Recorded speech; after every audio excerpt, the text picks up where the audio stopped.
Hello नमस्कार प्यारे विद्यार्थियों। कक्षा 10 विषय गणित की प्रश्नावली 5वीं समांतर श्रेणी के बारे में अपने अध्ययन कर रहे हैं।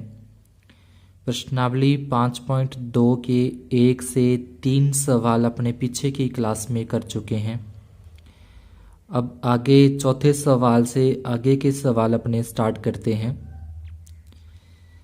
इससे पहले एक छोटा सा निवेदन कि जो चैनल पर पहली बार आते हैं वो चैनल को सब्सक्राइब ज़रूर कर दीजिए। बेल आइकन को प्रेस करके ऑल पर सेट कर दें ताकि जैसे ही कोई नेक्स्ट वीडियो अपलोड होती है उसका नोटिफिकेशन आपको मिलता रहे।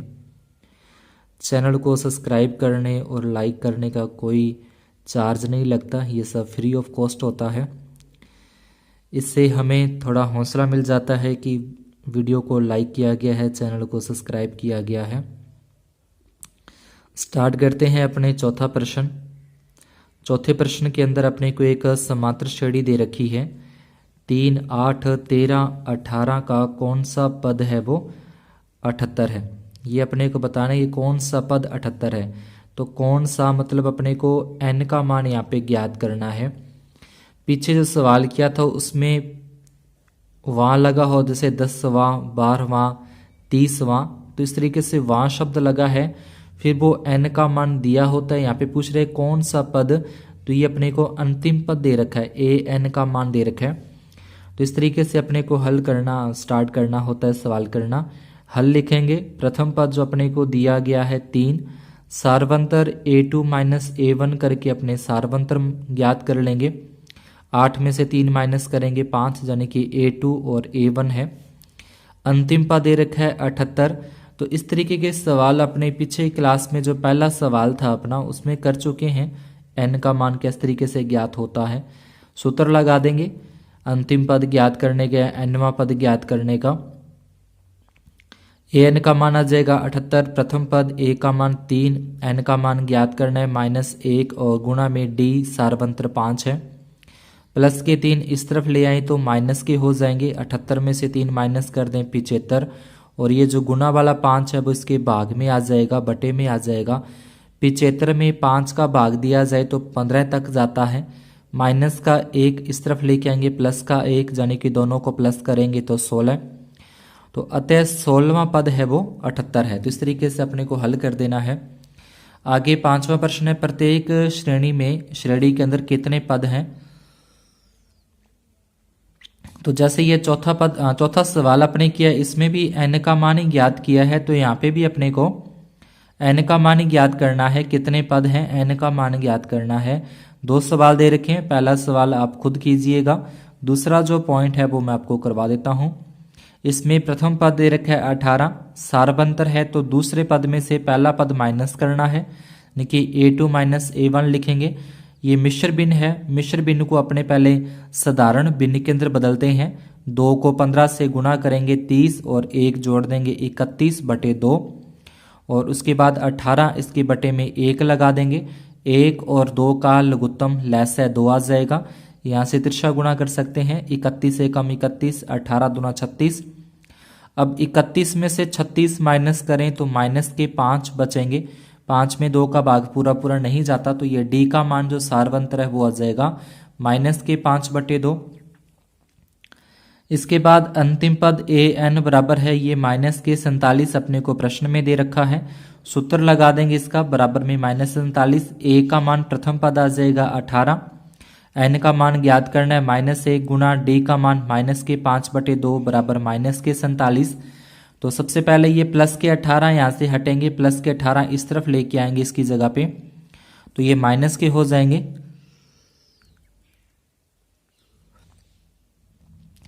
माइनस के 47 और माइनस के 18 दोनों माइनस के हैं तो प्लस हो जाएंगे। माइनस के पीछे 65, और ये माइनस के 5/2 जो गुणा में है इस तरफ लेके आएंगे तो गुणा वाली संख्या तो भाग में आ जाएगी और भाग वाली संख्या वो गुणा में आ जाएगी, यानी कि माइनस के 2/5 यहाँ पे इस तरफ आके ये हो जाएगा।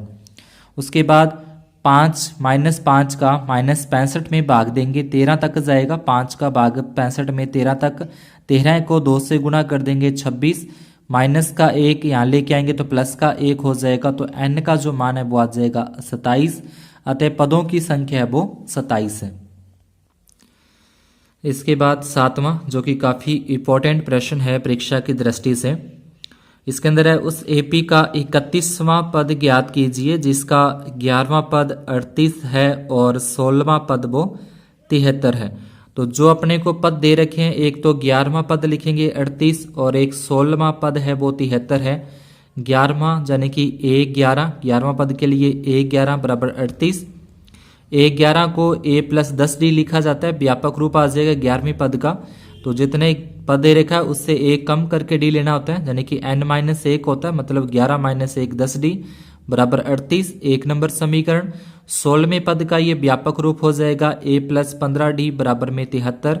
दो समीकरण हैं, दोनों समीकरणों को अपने विलोपन विधि से हल करते हैं, जिसको लिखेंगे घटाने पर। समीकरण 1 और 2, घटाने का मतलब नीचे वाली समीकरण के जो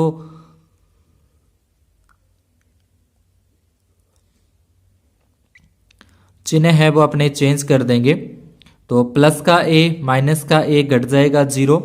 10 में से 15 माइनस करें तो माइनस के 5D। 38 में से 73 माइनस करें तो माइनस के 35। ये जो माइनस का 5 है वो इसके भाग में चला जाएगा, बटे में चला जाएगा। -35 में -5 का भाग दें तो 7 तक जाएगा, तो d का मान आ जाएगा 7। अब d का यह मान समीकरण 1 या 2 दोनों किसी एक में रख के अपने a का मान ज्ञात करते हैं। विलोपन विधि जैसे x और y के मान ज्ञात करने थे, तो उसी प्रकार से यहाँ पे d और a के मान है। तो d का मान समीकरण 1 लिखी, इसमें लिखेंगे d का मान आ जाएगा 7। गुना करेंगे 10 को 7 से 70, प्लस का 70 है, अपने को a का मान ज्ञात करना, तो 70 इस तरफ ले आए तो माइनस का हो जाएगा। 38 में से 70 माइनस कर दें तो ये हो जाएंगे माइनस के 32, यानी कि a का मान -32 है और d का मान 7।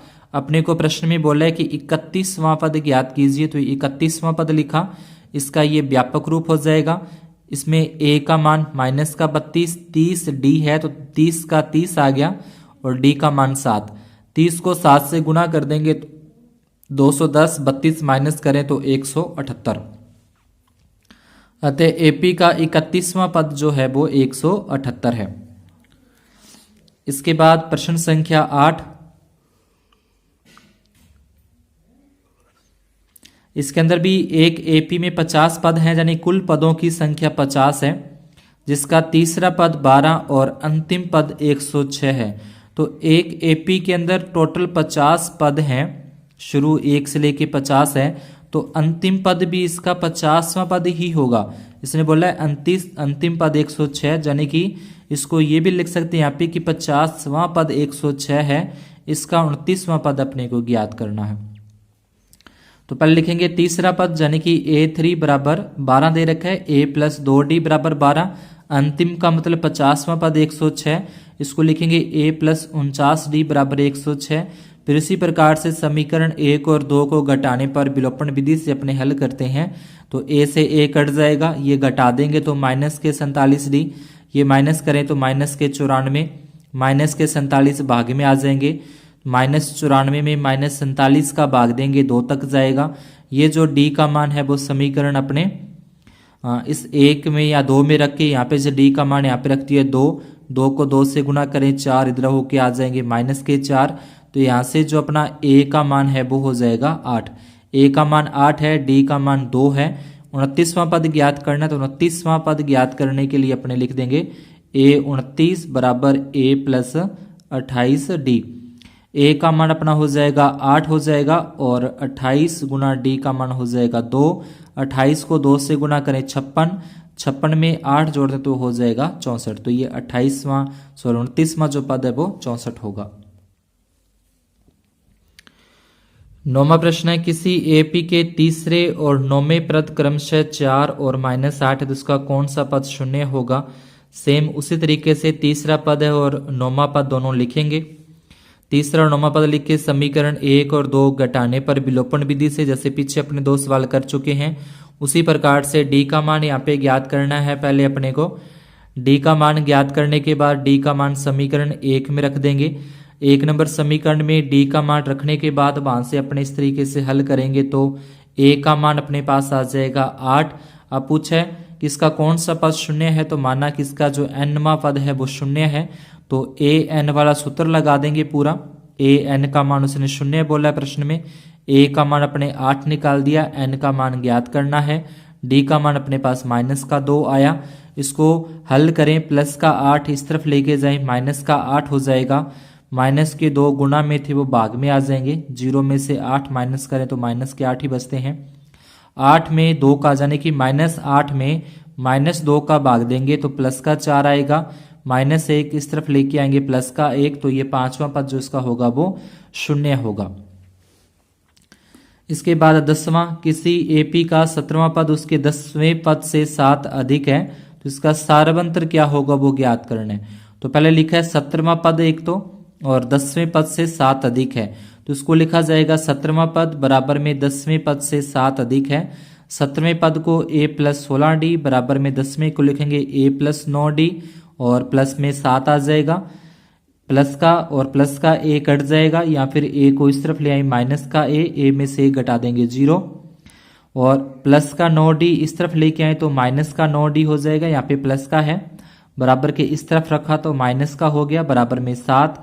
16d में से 9d माइनस कर देंगे तो 7d बचते हैं, 7d, और ये 7 इसके बटे में चला जाएगा तो 7 में 7 का भाग देंगे 1 आ जाएगा, अतः जो सारवंतर है इसका एपी का वो 1 है। 11वां प्रश्न, एपी दे रखी है अपने को, कौन सा पद उसके 54वें पद से 132 अधिक होगा।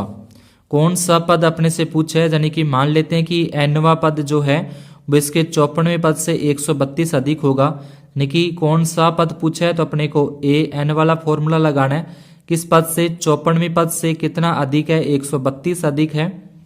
ए एन का फॉर्मूला लिख देंगे यहाँ पे 54वें पद का व्यापक रूप a + 53d और 132 अधिक है।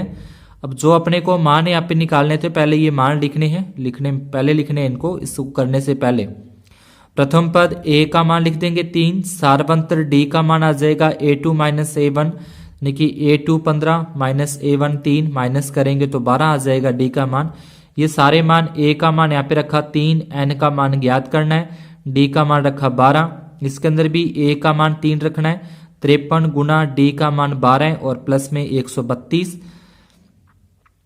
ये 3 से ये 3 कट जाएगा, बराबर में है तो कट जाएंगे दोनों, n - 1 गुना 12, 53 को पहले 12 से गुणा करेंगे 636, इसमें 132 प्लस करें तो 768, और ये गुना वाले जो 12 हैं वो इसके भाग में आ जाएंगे, 768 में 12 का भाग अपने देते हैं तो ये जाएगा 64 तक आ जाएगा, भाग देने पर 64, माइनस का 1 इस तरफ लेके आए तो ये हो जाएगा प्लस का 1, 64 में अपने 1 प्लस कर दें तो ये हो जाएगा 65, अतः 65वां पद जो है वो इसके 54वें पद से 132 अधिक है। आगे प्रश्न संख्या 12 है अपनी, जिसमें लिखा है कि दो समांतर श्रेणियों का सारवंतर समान है। सारवंतर यानी कि दोनों के अंदर जो डी का मान है वो समान है। यदि इसकी 100वें पदों का अंतर 100 है तो इनके 1000वें पदों का अंतर क्या होगा। तो इसमें लिखना है, माना कि पहली समांतर श्रेणी का प्रथम पद बराबर ए सारवंतर बराबर डी, और दूसरी समांतर श्रेणी का प्रथम पद बराबर ए दोनों के अंदर अलग अलग लेना है। आप चाहो तो यहाँ पे पी और क्यू भी ले सकते हैं, और सारवंतर डी आ जाएगा, क्योंकि दोनों के अंदर ही सारवंतर समान है तो इसलिए दोनों का ही सारवंतर डी लिया। पहली समांतर श्रेणी का 100वें पद के लिखा जाएगा a + 99d, दूसरी समांतर श्रेणी का 100वां पद उसको लिखा जाएगा a + 99d। ए दोनों के प्रथम पद अलग अलग हैं लेकिन सारवंतर है वो समान है। दोनों श्रेणियों के 100वें पदों का अंतर प्रश्न में दिया है कि 100 है, तो पहली समीकरण और दूसरी समीकरण को अपने माइनस करते हैं। 1 नंबर समीकरण में से दूसरी समीकरण माइनस करें तो ये दोनों ही माइनस के हो जाएंगे। तो यहाँ पे 99d में से 99d माइनस हो जाएंगे 0, a और माइनस में कैपिटल A आ जाएगा, तो a - कैपिटल A बराबर 100 अपने को दे रखा है। 3 नंबर समीकरण इसके बाद लिखना है अपने को हजारवां पद। तो पहली समांतर श्रेणी का हजारवां पद लिख दिया a प्लस 999d। दूसरी समांतर श्रेणी का हजारवां पद तो ये भी a प्लस 999d। दोनों समांतर श्रेणियों के हजारवें पदों का अंतर, तो अब इन दोनों का अपने को अंतर लेना है। तो a प्लस 999d आ जाएगा, अंतर दूसरी समीकरण माइनस करें तो ये आ जाएगा 999d में से 999d कट कर दें, माइनस कर दें 0, तो यहाँ पे आएगा a माइनस का a, ये वाला आ जाएगा। अब a माइनस a का मान समीकरण 3 में 100 था, तो समीकरण 3 से ही बराबर आ जाएगा 100। अतः दोनों समांतर श्रेणियों के हजारवें पदों का अंतर 100 है। इसके बाद है 13वां नंबर प्रश्न, 3 अंकों की कितनी संख्याएं 7 से विभाज्य हैं? 3 अंकों की, तो अपने को ध्यान रखना है जो 3 अंकों वाली संख्या है वो 100 से शुरू होती है।